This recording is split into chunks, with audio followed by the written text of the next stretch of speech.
He thought it was just a glitch in the power lines when the lights flickered. Just a dream when he heard someone crying in the hall. But when Alex saw the woman in white, barefoot and staring through him at 3:33 a.m., he stopped believing in coincidence. This villa was supposed to be his escape, a digital nomad's paradise in Bali. So why does every whisper feel like a warning? And why is it that every night, he feels less like himself and more like her? What happens when your dream home doesn't want you to leave, because it remembers who it lost? Alex Foster had everything a modern professional could ask for: a 6-figure remote job, equity in a rising tech firm, and a spacious high-rise condo with sweeping views of the Bay Area skyline. But none of it made him happy. The constant notifications, meaningless Zoom meetings, and sleepless nights left him feeling like a shadow of himself. So when he came across a listing for a quiet Balinese villa tucked between jungle and rice fields, with fiber-optic internet and an infinity pool overlooking sacred lands, he booked it for 6 months without hesitation. He called it a workation. Secretly, he hoped it would be a rebirth. When he landed in Bali, the air itself felt like release. Warm, wet, ancient. The villa's photos didn't do it justice.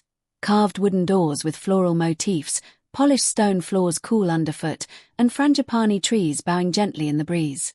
A small stone path led to a private well, vines curling protectively around it. The local caretaker, maid, handed him the keys without much ceremony and simply said, "She doesn't like to be disturbed at night. Don't look at her." Alex laughed, assuming it was folklore for the tourists. But the villa itself felt different, alive, almost. The moment he stepped inside, his phone lost signal. His laptop couldn't find the Wi-Fi network. And a subtle, persistent hum filled the air, not mechanical, not natural. Just there. The first night, he chalked the footsteps up to maid checking the property. But the man never came after dark. The next morning, Alex found wet footprints across the terrazzo floor. He checked the doors, all locked from the inside. By the third night, he was leaving his lights on. By the fourth, he was sleeping with a kitchen knife beside the bed. Then came the whispers. Soft at first, like wind through bamboo, then unmistakably female. He recorded them with his phone, but playback only yielded static. Every night, they came closer. Once, he swore the breath he felt on his cheek wasn't his own. He installed motion sensors. They went off every night at exactly 3:33 a.m., pointing toward the well. Still, he told himself it was stress. Jet lag. Maybe even burnout manifesting as auditory hallucinations. That was until the 5th night, when he saw her. A pale figure standing by the edge of the rice field, facing away. Long black hair soaked to the ends. A white dress clinging to her as though she'd just emerged from the water. She didn't move. She didn't blink. But the next morning, muddy prints led from the field to the foot of his bed. Alex reached out to maid, demanding answers. The old man refused to speak of it. Just left a small offering of flowers and rice by the well and whispered a prayer. When Alex pressed him, maid stared with eyes that had seen more than they wanted and muttered, "She waits for someone." Curiosity morphed into obsession. He researched Balinese ghosts, the Kintilanak, the Pontianak, the Sundel Bolong. None seemed to match what he was experiencing. This wasn't just haunting, it felt like surveillance. Like he was being watched for judgment, not fear. On the 7th night, he found a photo slipped under his door. It was old, faded, maybe from the 1940s.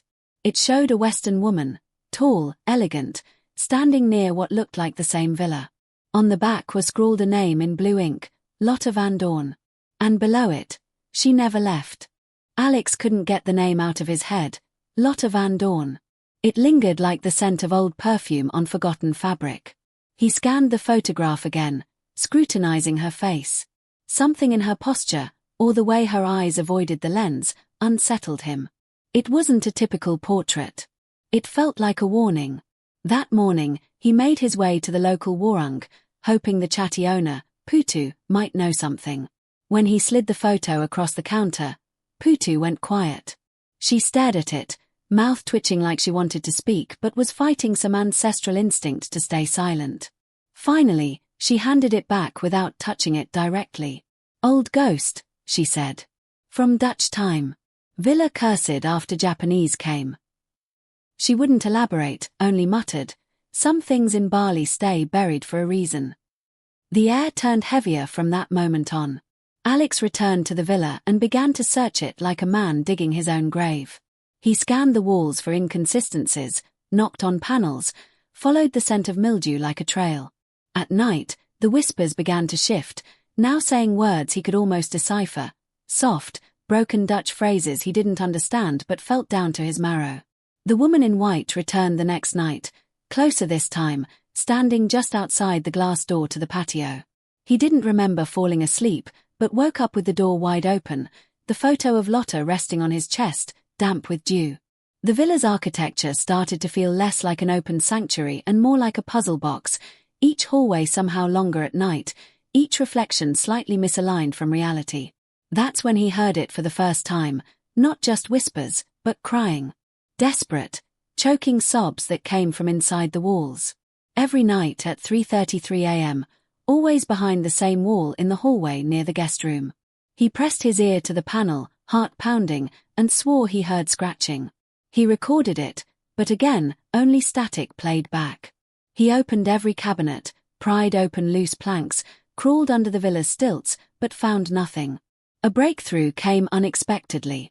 On the 8th night, lightning cut across the sky and knocked out the power. He lit a candle and noticed the flame flicker wildly near the hallway wall. He moved the candle back and forth, nothing. But when he passed it again, it bent aggressively toward the wall, as if drawn by a draft. He knocked hard. Hollow. Without thinking, he grabbed the hammer he used to hang his hammock and began smashing through.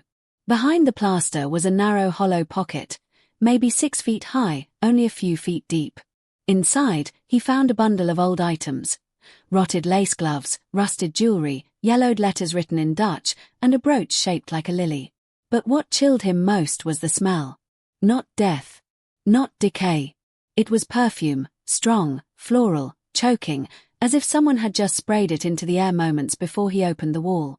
The letters were indecipherable, but he photographed them and uploaded them to a translation forum.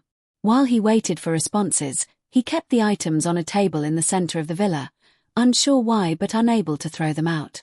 That night, everything changed. The crying turned into wailing. The woman in white appeared again, but now inside the villa, gliding past the bathroom doorway, her soaked dress leaving no marks, her feet never touching the ground.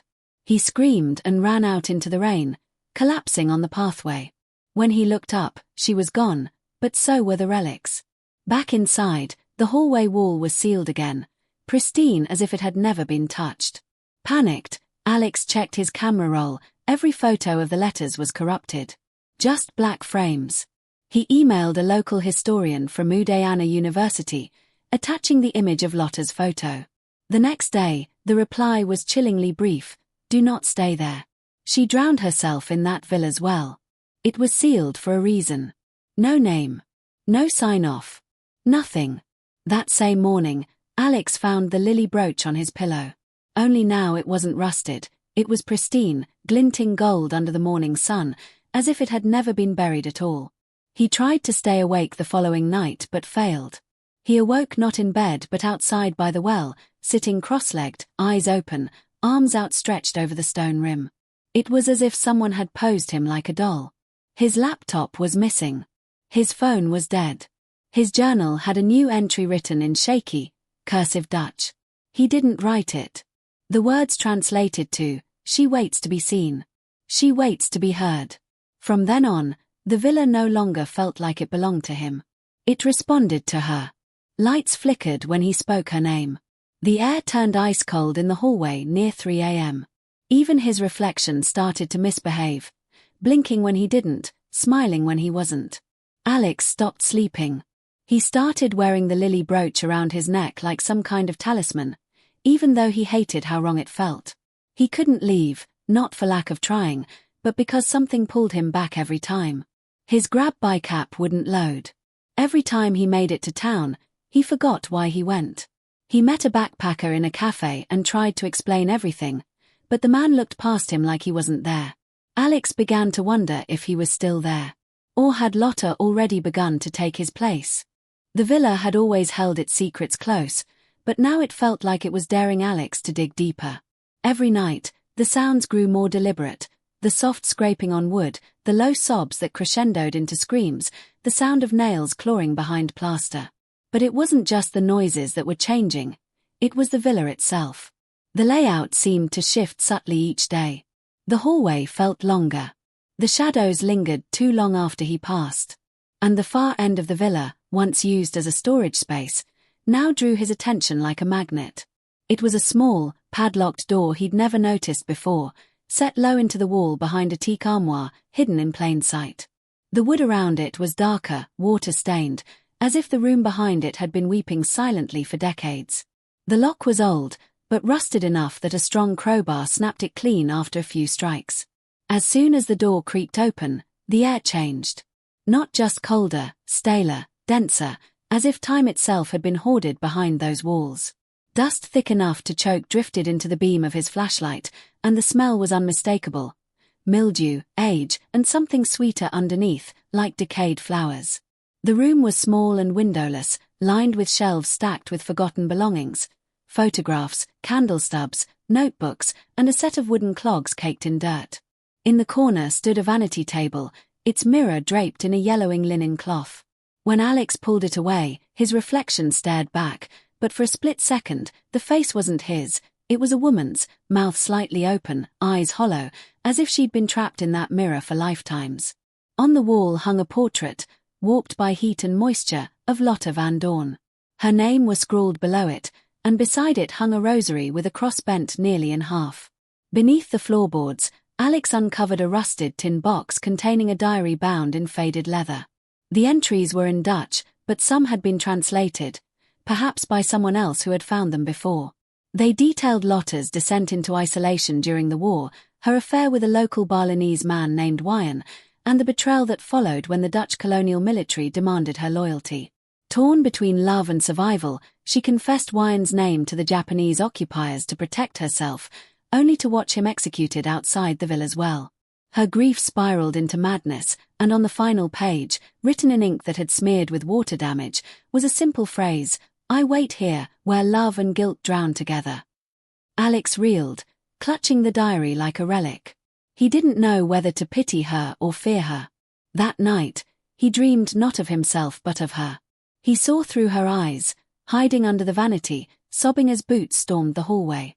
He felt the burning shame of betrayal.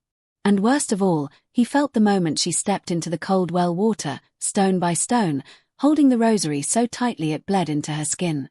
He woke up screaming, drenched in sweat, heart galloping like a trapped animal. When he stumbled into the hallway, the forbidden room door was gone, sealed again by pristine white plaster, as if it had never been opened. In its place was a single lily pinned to the wall. From that moment, the villa became oppressive. The woman in white no longer kept her distance. She appeared in the corner of every room, just at the edge of sight, never moving, never blinking. He tried to film her, but every device glitched. He screamed at her, pleaded, but she remained silent. Then, on the 15th night, Alex was jolted awake by the sensation of drowning. Gasping, coughing, flailing, he found himself lying in a puddle of well water in his bedroom, his clothes soaked, his lungs aching. But the doors were locked, the windows sealed. And in the corner stood Lotta, this time not as a ghost, but almost real. Her eyes locked onto his. Not vacant. Not lost. But focused. Calculating. He began losing time again. Hours passed in minutes. Days blurred. One afternoon, he found himself in the town temple, barefoot and dazed, with no memory of how he got there. His hands were bleeding from the palms, the pattern of the rosary etched into his skin as if he had been gripping it for hours. He asked Maid what the ritual markings on the temple walls meant, and the old man turned pale. "You walked the death path," he whispered. "You brought her with you." Even Alex's voice began to change. He would speak and hear her tone layered beneath his own. His dreams bled into his waking hours. And in a final act of desperation, he tried to seal the forbidden room again. He boarded it up, poured salt across the threshold, burned incense, and recited chants he found online. That night, The boards shattered from the inside out, as if something had clawed its way free. He found the diary lying open on his chest again, this time with a new entry, in English, written in his handwriting but not his words. "You found me. Now keep me." It began slowly, like a fever building in secret. First, Alex noticed he was humming songs he didn't know. Then came the language slips, Dutch phrases on his lips, murmured while half asleep, phrases he never studied, some even archaic, according to the online forums he desperately consulted. One morning, he caught himself writing in perfect cursive Dutch, transcribing parts of Lotta's diary by memory alone, his hand moving without conscious effort. He tried to rationalize it, hypnosis, a trick of the mind, but deep down, something had cracked open, and Lotta was seeping through. The villa itself became hostile. Lights flickered when he spoke of leaving. Doors slammed when he tried to pack. His own reflection in the mirror began to betray him. Its eyes would linger too long, blink half a second too late, and once, when he turned away quickly, he caught his reflection still staring, unmoving, as if watching him walk away. He tried to book a flight. The app crashed. He used a browser, network failure. He went into town to use a cafe's connection, but each time he got close to confirming a ticket, something interrupted him. A power outage. A crash. A panic attack that sent him spiraling to the floor, gasping like he was underwater again. He even borrowed a tourist's phone and managed to make it as far as entering his card details before the device overheated and shut off in his hands. When he asked Maid if something was stopping him, the old man didn't answer directly. He simply placed a flower at Alex's feet and whispered, "She doesn't let go. Not when she's chosen you." Alex wanted to scream at him, shake him, force him to explain, but the weight of the air, the oppressive silence that always followed Lotta's name, made resistance feel useless. The isolation turned into hallucination. Or what he hoped were hallucinations. He found himself waking up in different places, outside in the rice fields, at the edge of the jungle, once even kneeling at the well, his hands submerged in the water as though searching for something. He stopped recognizing the timestamps on his journal entries. Some were in different handwriting. Some he couldn't recall writing at all. He installed cameras, but the footage always cut out between 3 o'clock and 3:40 a.m. One clip, corrupted beyond recovery, played only 1 second. A single frame of him staring at the camera, eyes rolled back, mouth open, blood dripping from his nose. In the next frame, nothing but an empty chair. He stopped eating. The kitchen would be stocked one evening and emptied the next. When he checked the garbage, he found wrappers, cracked eggshells, and used dishes he didn't remember using. His body ached like he'd been running all night. Bruises bloomed along his ribs, scratches down his back. Once, he found a lock of hair, long, black, and wet, on his pillow. The nightmares became indistinguishable from reality. He'd dream of drowning, of being dragged into the well by unseen hands, only to awaken coughing out water, nails dirty with earth, his sheets reeking of algae. When he went to a healer in town, the woman didn't even let him enter. She looked at him once, gasped, and barred the door. "It's already in you," she said. "She rides your breath." By week 4, his voice changed. It sounded higher sometimes, softer at the ends, especially when he was angry.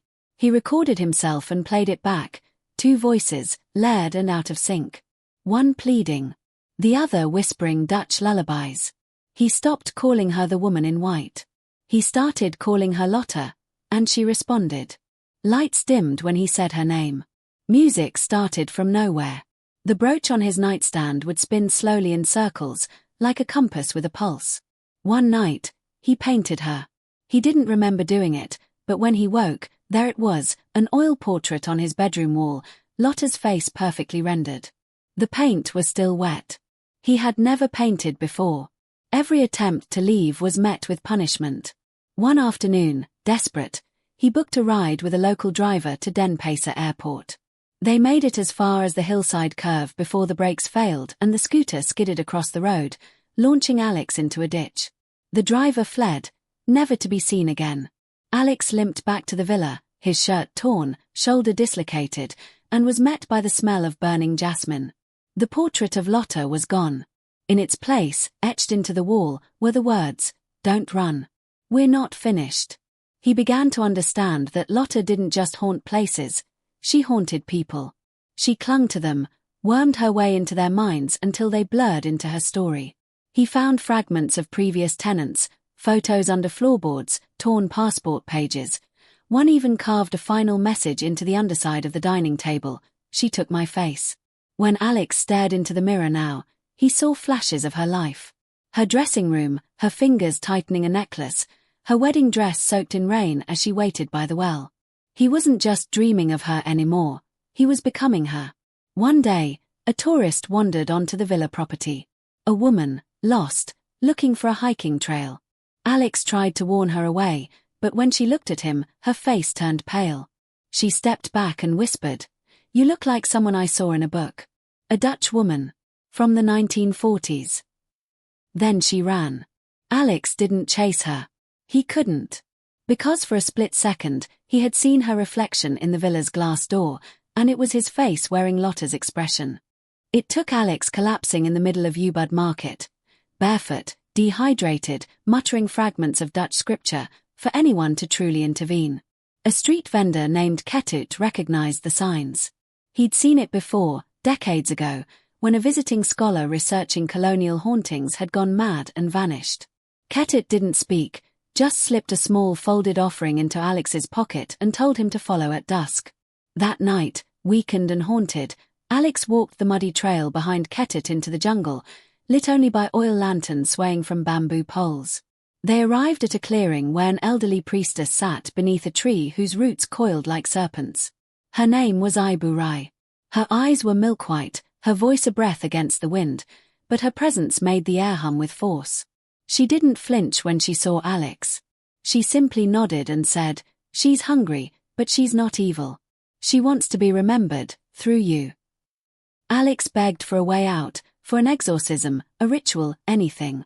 Ibu Rai warned him that once a spirit enters a living vessel, its departure cannot be forced, it must be traded. Balance must be restored. She explained that Lotta's soul had splintered the moment she died, her final breath trapped between rage, sorrow, and the thirst for redemption. To sever the bond, they needed to complete a Pemutusan Jiwa, a soul-breaking. The ritual required a stand-in offering, something Lotta valued more than her suffering, a truth untold, or a life untouched by betrayal. Alex didn't understand. She clarified, she must believe you can carry her pain, or give it away. When he asked what that meant, the priestess only answered, "You must become her, until she forgives herself." They prepared the ritual over 3 nights. Alex was forbidden from speaking, eating meat, or touching mirrors. Offerings of jasmine, silver coins, and burning clove were placed at the well. On the final night, he was instructed to bring the diary, the brooch, and something personal he'd never told anyone. He chose an old thumb drive with a recording from years ago, his own voice in therapy, admitting he felt nothing when his fiancée died in a car accident.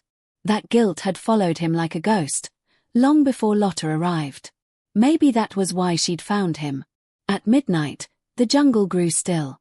The moon was full, and the air smelled of rust and wet stone.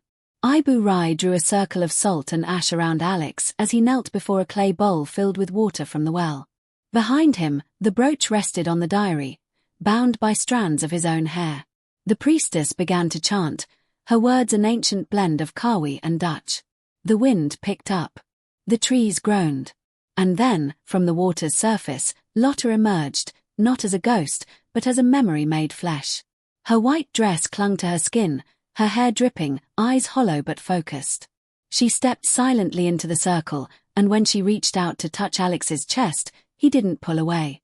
He felt the chill run through him, a current of sorrow so old and thick it rooted him to the earth. Ibu Rai's voice rose, fierce now, commanding. The brooch began to spin. The air thickened. Lotta screamed, not aloud, but inside his mind, shrieking memories, reliving her drowning, Wyan's execution, the betrayal, the guilt, the slow unraveling of her sanity. Alex gritted his teeth, sobbing, begging her to stop. But then, at the ritual's peak, Ibu Rai shouted for Alex to offer the trade. Trembling, he threw the thumb drive into the fire and screamed, "Take my truth. Take what I never forgave myself for." The flames flared blue, The brooch shattered like glass, and the air collapsed inward with a thunderclap of silence. Then everything went still. The bowl of water had gone black. The salt circle was gone. The diary turned to ash. And Lotta stood motionless, just inches from Alex, her expression unreadable. Her mouth moved. No sound came. Just a breath, soft as silk. "You remember me?" She reached forward, touched his face gently, almost lovingly, and then dissolved into mist that spiraled into the trees. The priestess fell backward, exhausted. Alex remained kneeling for hours, unable to move, afraid that if he stood, he might discover she'd never really left. But the signs were there. The villa felt lighter when he returned. The mirrors reflected him, only him. The hallway no longer echoed cries at night. The well sat silent, undisturbed. Yet Alex didn't feel like himself. Not entirely. He noticed small things. He preferred his coffee without sugar now, just like Lotta had written in her diary. His dreams lingered in Dutch. And once, while typing an email to his manager, his fingers automatically signed it L. Van Dorn. Still, he stayed. He told himself it was to heal, to ground himself. But in truth, part of him couldn't leave. Or wouldn't. He began gardening near the well, planting lilies. He wore the broken brooch, now fused into a pendant, close to his chest. He stopped telling people his name. He hosted visitors but refused to speak of the villa's past. One night, during a thunderstorm, he lit a candle and swore he saw her again, just for a second, in the mirror, standing behind him, smiling. The villa remained exactly where it always had, tucked between rice paddies and jungle, shielded by silence and shadow, but something about it had fundamentally changed. The air was lighter, the walls no longer groaned at night, and the well no longer exhaled cold mist at 3:33 a.m. Weeks had passed since the ritual, and although the haunting seemed to have lifted, traces of its presence remained, woven into the quiet like threads in an old tapestry. Alex never spoke of what had happened.